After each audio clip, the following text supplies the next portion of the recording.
राष्ट्रपति के घुड़सवार अंगरक्षक और पीछे तस्वीरों में आपको राष्ट्रपति भवन के जो 12 पिलर्स हैं टस्कन, वो भी नज़र आ रहे हैं।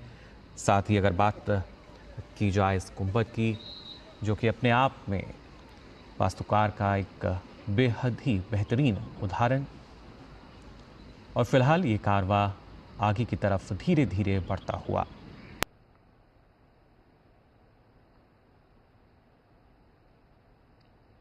और राष्ट्रपति अपने वाहन से बाहर आए। उपराष्ट्रपति, प्रधानमंत्री, लोकसभा अध्यक्ष ने उनका स्वागत किया। गार्ड ऑफ ऑनर दिया जाता हुआ राष्ट्रपति द्रौपदी मुर्मू को।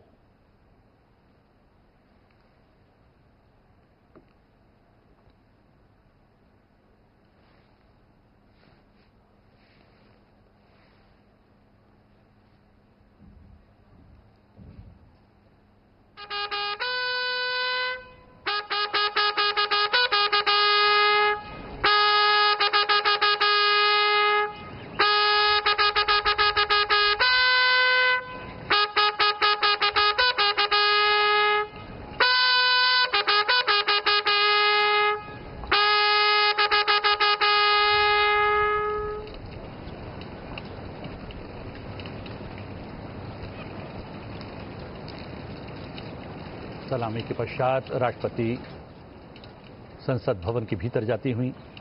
उपराष्ट्रपति जगदीप धनखड़, प्रधानमंत्री नरेंद्र मोदी, लोकसभा अध्यक्ष ओम बिरला, संसदीय कार्य मंत्री किरेन रिजिजू साथ में उपस्थित। और ये ऐतिहासिक सेंगोल,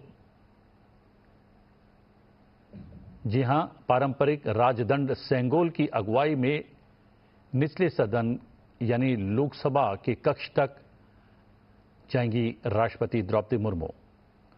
ऐतिहासिक क्षण, ऐतिहासिक पल, ऐतिहासिक तस्वीरें सीधे संसद टीवी पर।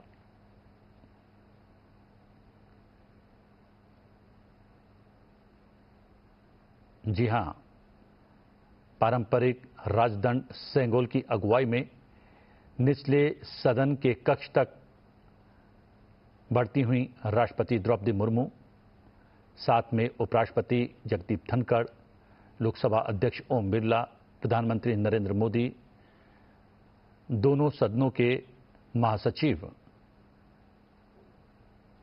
धीरे धीरे कदम लोकसभा की ओर बढ़ते हुए। पारंपरिक राजदंड सेंगोल की अगुवाई में निचले सदन के कक्ष तक पहुंचती हुई राष्ट्रपति द्रौपदी मुर्मू, आप देख सकते हैं उपराष्ट्रपति, लोकसभा अध्यक्ष, प्रधानमंत्री, संसदीय कार्य मंत्री किरेन रिजिजू। महामहिम राष्ट्रपति जी,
माननीय सदस्यगण, मैं 18वीं लोकसभा के सभी नवनिर्वाचित सदस्यों को बहुत बहुत बधाई और शुभकामनाएं देती हूँ। आप सभी यहाँ देश के मतदाताओं का विश्वास जीतकर आए हैं। देश सेवा और जन सेवा का ये सौभाग्य बहुत कम लोगों को मिलता है। मुझे पूरा विश्वास है आप राष्ट्र प्रथम की भावना के साथ अपना दायित्व निभाएंगे, 140 करोड़ देशवासियों की आकांक्षाओं की पूर्ति का माध्यम बनेंगे। मैं श्री ओम बिरला जी को लोकसभा के अध्यक्ष की गौरवपूर्ण भूमिका के निर्वहन के लिए शुभकामनाएं देती हूँ। उनके पास सार्वजनिक जीवन का बहुत व्यापक अनुभव है। मुझे विश्वास है कि वे लोकतांत्रिक परंपराओं को अपने कौशल से नई ऊंचाई से देने में सफल होंगे।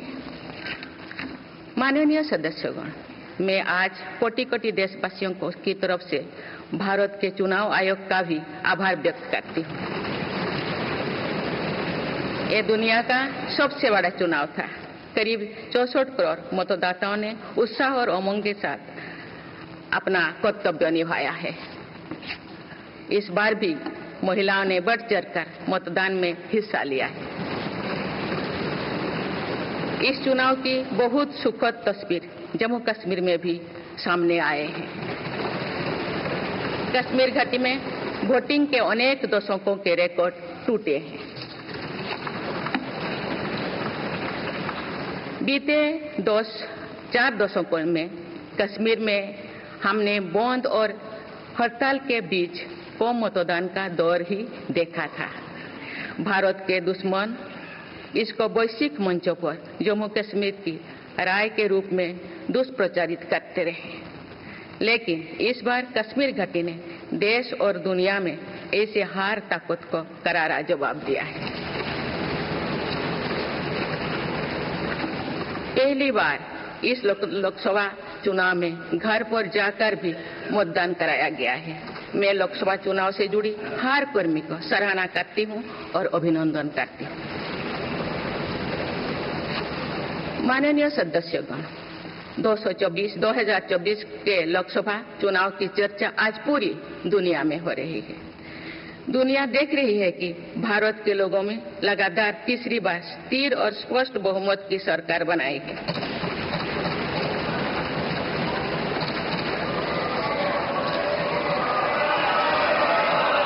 छह दशक बाद ऐसा हुआ है। 6 दशक बाद ऐसा हुआ है। ऐसा समय में जो भारत के लोगों की आकांक्षाएं सर्वोच्च स्तर पर है, लोगों ने मेरी सरकार पर लगातार तीसरी बार भरोसा जताया।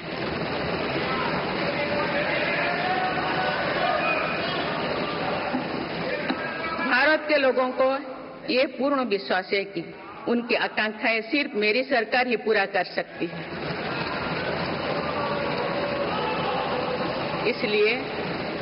इसलिए 2024 का ये चुनाव नीति, नियत, निष्ठा और निर्णयों पर विश्वास का चुनाव रहा है। मजबूत और निर्णायक सरकार में विश्वास, सुशासन, स्थिरता और निरंतरता में विश्वास, ईमानदारी और कड़ी मेहनत में विश्वास, सुरक्षा और समृद्धि में विश्वास, सरकार की गारंटी और डिलीवरी पर विश्वास, विकसित भारत के संकल्प में विश्वास।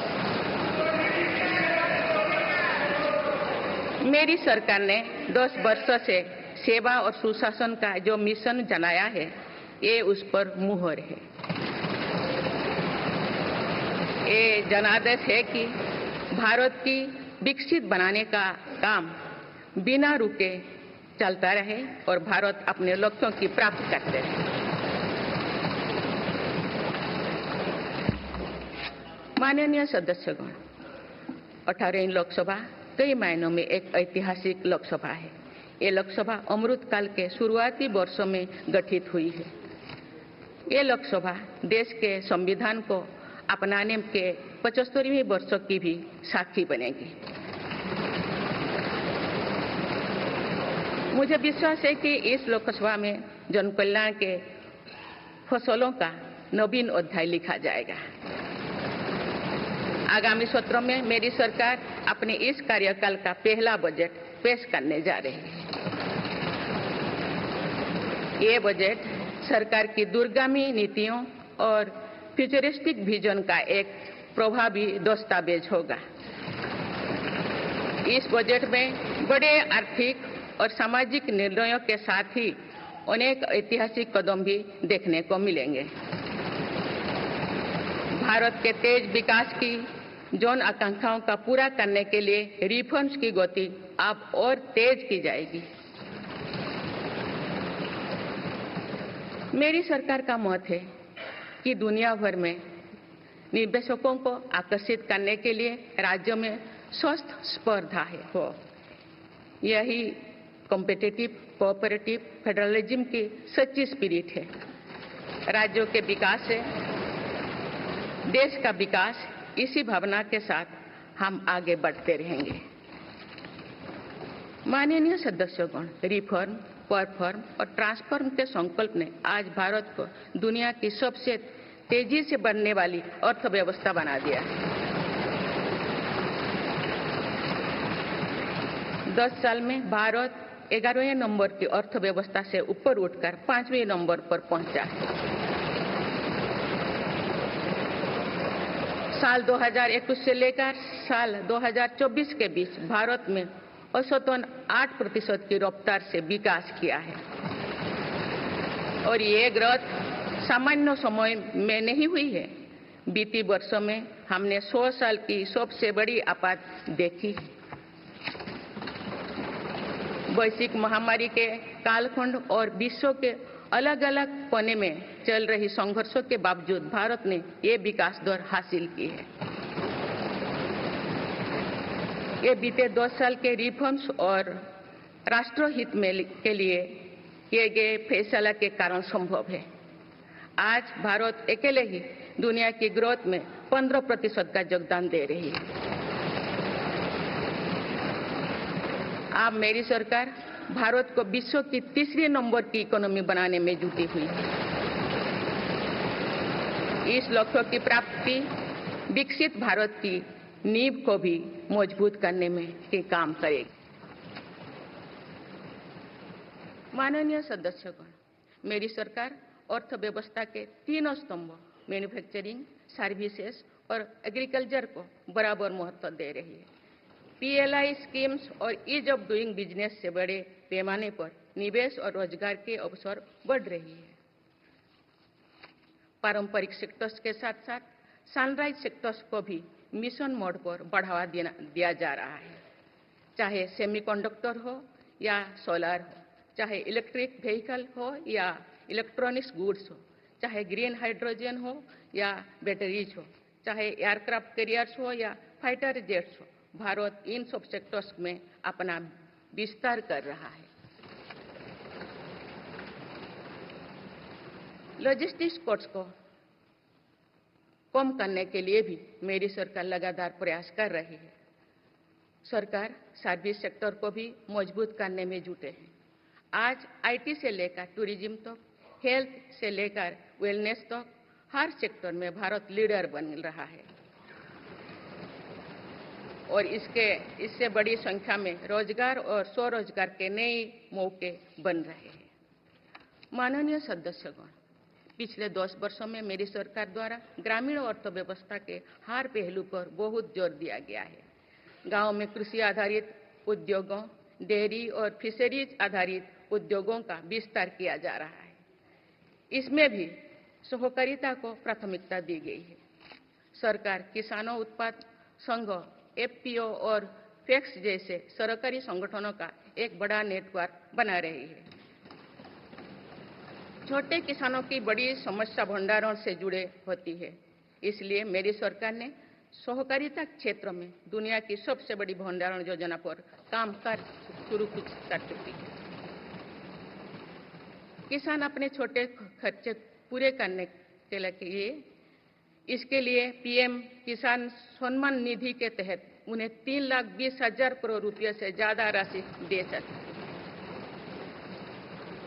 मेरी सरकार के नए कार्यकाल के शुरुआत दिनों से ही किसानों को 20,000 करोड़ रुपया से अधिक की राशि ट्रांसफर की जा चुकी है। सरकार ने खरीफ फसलों के लिए एमएसपी में भी रिकॉर्ड वृद्धि की है।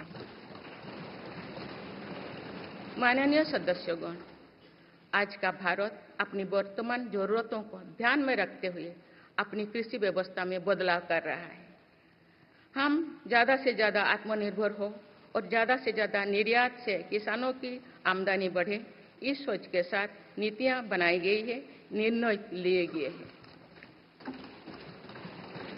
जैसे भारत दलहन और तिलहन में दूसरे देशों पर निर्भरता कम करने के लिए देश के किसानों को हर संभव मदद दे रहे हैं। ग्लोबल मार्केट में इस तरह के फूड प्रोडक्ट की डिमांड ज्यादा है, इसके आधार पर नई रणनीति बनाई जा रही है।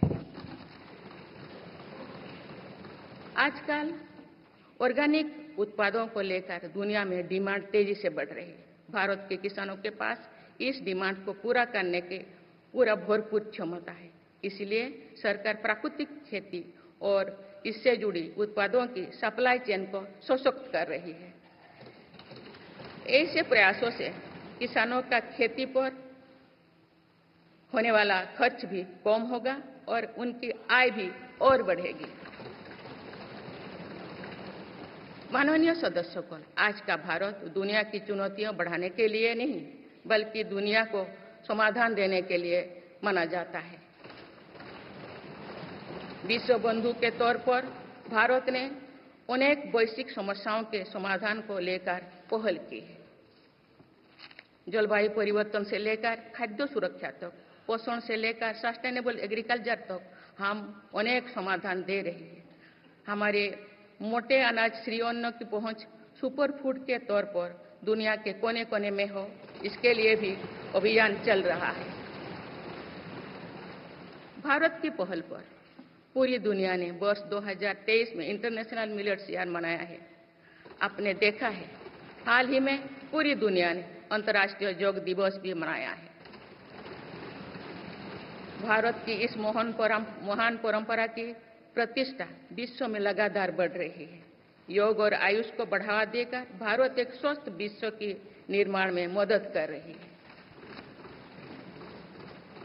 मेरी सरकार ने रिन्यूएबल एनर्जी क्षमता भी कई गुना बढ़ाई है। हम जलवायु से जुड़े लक्ष्यों को निर्धारित समय से पहले प्राप्त करने की दिशा दिखा रहा है। नेट जीरो के लिए आज भारत के प्रयास कई दूसरे देशों को प्रेरित कर रहे हैं। इंटरनेशनल सोलर अलायंस जैसे पहल पर आज रिकॉर्ड संख्या में दुनिया के देश हमारे साथ जुड़े हैं। माननीय सदस्यगण, आने वाला समय ग्रीन एरा यानी हरित युग का है। मेरी सरकार इसके लिए भी हर जरूरी कदम उठा रही है। हम हरित उद्योगों पर निवेश बढ़ा रहे हैं, जिससे ग्रीन जॉब्स भी बढ़े हैं। ग्रीन एनर्जी हो या फिर ग्रीन मोबिलिटी, हर मोर्चे पर हम बड़े लक्ष्यों के साथ काम कर रहे हैं। मेरी सरकार अपने शहरों को दुनिया के बेहतरीन लिविंग स्पेस बनाने के लिए भी प्रतिबद्ध है। प्रदूषण से मुक्त, साफ सुथरे और सुविधा युक्त शहरों में रहना भारत के नागरिकों का हक है। विशेष रूप से छोटी शहरें और कस्बे में बीते 10 वर्षों से अभूतपूर्व निवेश किया गया है। भारत में आज दुनिया का तीसरे सबसे बड़ा डोमेस्टिक एविएशन मार्केट है। अप्रैल 2014 में भारत में सिर्फ 209 एयरलाइन रूट्स थे। अप्रैल 2024 में इनकी संख्या बढ़कर 605 हो गया है। हवाई यात्रा में हो रहे इस विस्तार का सीधा लाभ टियर 2, टियर 3 शहरों को हो रहा है। 10 वर्षों में देश के 21 शहरों तक मेट्रो सुविधाएं पहुंची है। वंदे मेट्रो जैसे कई योजनाएं पर काम चल रही है। भारत का पब्लिक ट्रांसपोर्ट दुनिया में बेहतरीन हो, इस लक्ष्य के साथ मेरी सरकार काम कर रही है। माननीय सदस्यगण, मेरा सरकार इन आधुनिक मापदंड पर काम कर रही है, जिससे भारत विकसित देश के सामने बराबरी से खड़े हो सके। इंफ्रास्ट्रक्चर का विकास इस दिशा में बदलते भारत की नई तस्वीर के रूप में उभारा है। मेरी सरकार ने 10 वर्षों में पीएम ग्रामीण सड़क योजना के तहत गांव में 3,80,000 किलोमीटर से ज्यादा सड़कें बनाई। आज भारत में नेशनल हाईवेज और एक्सप्रेसवेज का जाल बिछ रहा है। नेशनल हाईवेज बनाने की गति में भी 2 गुनी से अधिक की वृद्धि हुई है। अहमदाबाद मुंबई के बीच हाई स्पीड रेल इकोसिस्टम का निर्माण कार्य भी तेजी से आगे बढ़ रहे हैं। मेरी सरकार ने उत्तर, दक्षिण और पूर्वी भारत के बुलेट ट्रेन कॉरिडोर्स के लिए फिजिबिलिटी स्टडीज शुरू करने का फैसला किया है।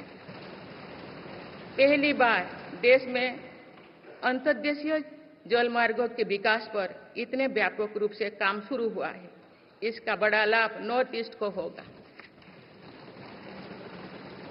मेरी सरकार ने नॉर्थ ईस्ट के विकास के लिए 10 वर्षों में आवंटन में 4 गुना से अधिक की वृद्धि की है।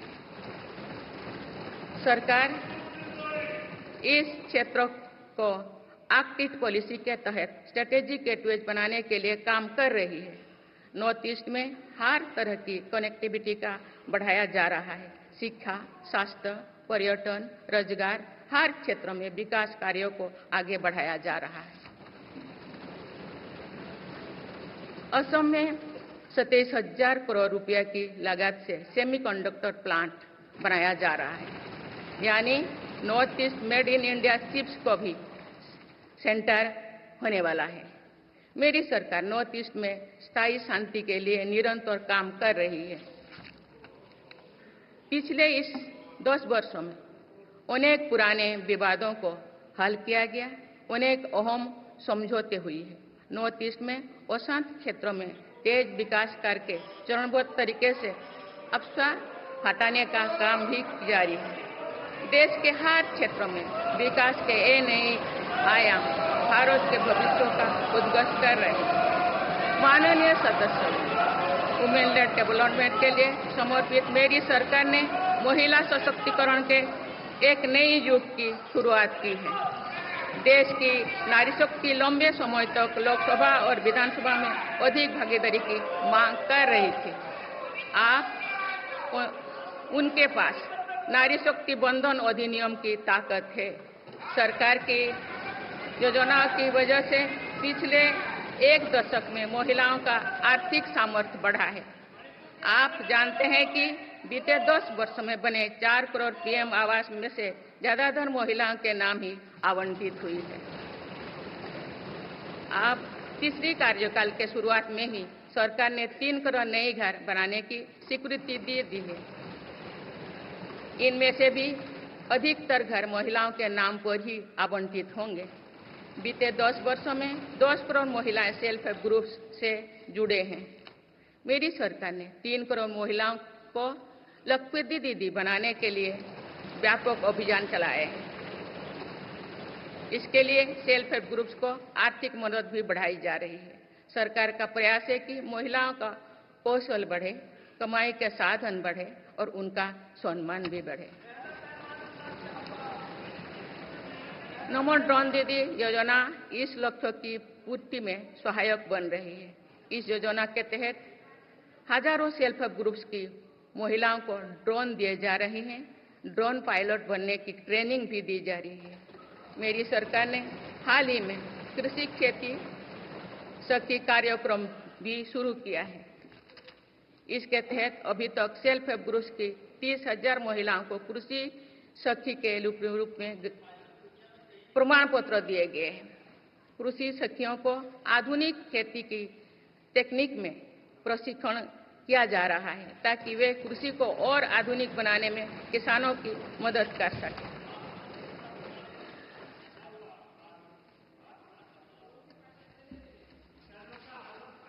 माननीय सदस्यगण, मेरी सरकार का ये भी प्रयास है कि महिलाएं अधिक से अधिक बचत कर सके। बैंक खातों में जमा राशि पर बेटियों को ज्यादा ब्याज देने वाला सुकन्या समृद्धि योजना की लोकप्रियता से हम परिचित हैं। मुफ्त राशन और सस्ते गैस सिलेंडर की योजना से महिलाओं को बहुत लाभ हो रहा है। अब मेरी सरकार बिजली का बिल जीरो करने और बिजली बेचकर कमाई करने की योजना भी लाई है। पीएम सूर्यघर मुफ्त बिजली योजना के तहत घर की छत पर सोलर पैनल लगाए जा रहे हैं। इसके लिए मेरी सरकार प्रति परिवार 78,000 रुपया तक की मदद कर रही है। इतने कम समय में 1 करोड़ से ज्यादा परिवार इन योजना में रजिस्टर कर चुके हैं। जिन घरों में सोलर पैनल लग चुके हैं, अब वहां बिजली का बिल जीरो हो गया है। माननीय सदस्यगण, विकसित भारत का निर्माण तभी संभव है जब देश के गरीब, युवा, नारी शक्ति और किसान सशक्त होंगे। इसलिए मेरी सरकार की योजनाओं में सर्वोच्च प्राथमिकता इन्हीं 4 स्तंभों को दी जा रही है। हमारी कोशिश इन तक हर सरकारी योजना का लाभ पहुंचाने की है और यही सैचुरेशन को की अप्रोच भी है। जो भारत इस इच्छा शक्ति के साथ काम कर रही है कि सरकारी योजना से एक भी व्यक्ति छूटे नहीं, तो इसका लाभ सभी को होता है। सरकार की योजनाओं एवं सैचुरेशन अप्रोच के कारण ही 10 वर्षों में 25 करोड़ भारतीय गरीबी से बाहर निकले। इसमें अनुसूचित जाति, अनुसूचित जनजाति, पिछले वर्ग, हर समाज, हर क्षेत्र के परिवार है। 10 वर्षों में लास्ट माइल डिलीवरी पर फोकस ने इन वर्गों का जीवन बदल दिया है। विशेषकर आदिवासी समाज में ये बदलाव और भी स्पष्ट नजर आ रहा है। 24,000 करोड़ रुपया से अधिक की पीएम जनमन जैसी योजना आज अति पिछड़े जनजातीय समूह के उत्थान का माध्यम बन रही है। सरकार पीएम सूरज पटल के माध्यम से वंचित वर्गों तक आजीविका के अवसरों को पहुंचाने के लिए सुलभ ऋण भी उपलब्ध करा रही है। मेरी सरकार दिव्यांग भाइयों और बहनों के लिए किफायती और स्वदेशी सहायक उपकरण विकसित कर रही है। देश भर में प्रधानमंत्री दिव्याशा केंद्रों का भी विस्तार किया जा रहा है। वंचितों की सेवा का ये संकल्प ही सच्चा सामाजिक न्याय है। माननीय सदस्यगण, देश की श्रम शक्ति के सम्मान के लिए श्रमिक बंधुओं का कल्याण और सशक्तिकरण मेरी सरकार की प्राथमिकता है। मेरी सरकार श्रमिकों के लिए सामाजिक सुरक्षा योजनाओं को एकीकृत कर रही है। डिजिटल इंडिया तथा डाकघरों के नेटवर्क का उपयोग करके दुर्घटना और जीवन बीमा के कवरेज को बढ़ाने का काम हो रहा है। पीएम स्वनिधि का विस्तार किया जाएगा और ग्रामीणों और सेमी अर्बन क्षेत्रों के रेहड़ी पटरी वाले भाइयों बहनों को भी इसके दायरे में लाया जाएगा। माननीय सदस्यगण, बाबा साहेब डॉक्टर भीमराव अंबेडकर का मानना था कि किसी भी समाज की प्रगति समाज के निचले तबके की प्रगति पर निर्भर करती है।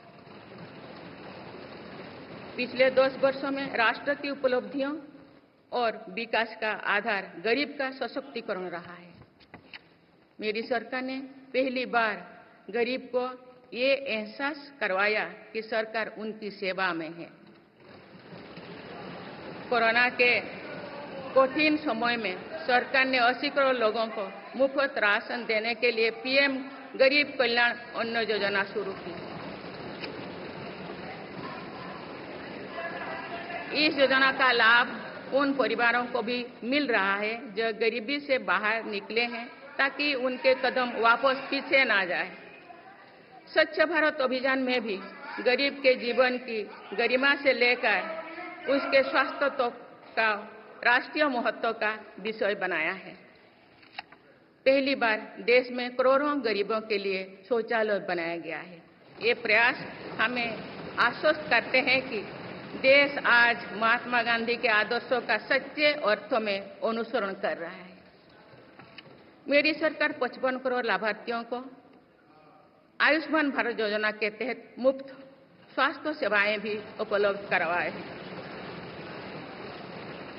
देश में 25,000 जन औषधि केंद्रों को खोलने का काम भी तेजी से चल रहा है।